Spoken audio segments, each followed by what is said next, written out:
మీరు లేవనెత్తినటువంటి ప్రధానమైనటువంటి అంశాలు ముఖ్యంగా ఆర్టీసీ సంబంధించి టీజీఆర్టీసీ సంబంధించి గుర్తింపు ఎన్నికలు నిర్వహించుకోవటానికి ప్రభుత్వం అంగీకరించిందని చెప్పారు.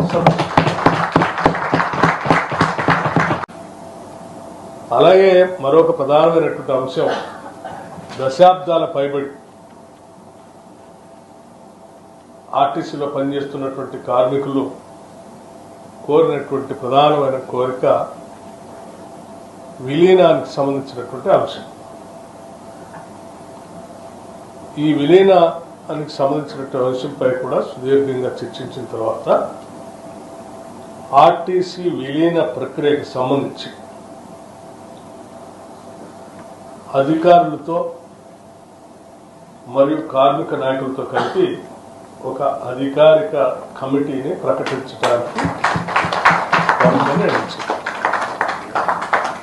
అంశాలను కూడా లోతుగా అధ్యయనం చేసి ఇరుపక్షాలు కూడా ఉన్న పరిస్థితులు అర్థం చేసుకున్న తర్వాత ఈ పిఆర్సీ సంబంధించి 11%కి నిర్ణయం చేయాలి ప్రభుత్వం నిర్ణయించిందని చెప్పడానికి సంతోషిస్తా ఉన్నాను. ప్రకృషంగా చర్చించి సాధ్యమైనంత మేరకు అన్ని అంశాలని పరిష్కరించుకోవడం కోసం ఆర్టీసీ యాజమాన్యాన్ని చొరవ చూపించి వెంటనే ఆ చర్చలు కూడా ప్రారంభించి కార్యాచరణ ముగించవలసిందిగా కూడా ఆర్టీసీ యాజమాన్యాన్ని ప్రభుత్వం ఆదేశిస్తాం. ధన్యవాదాలు.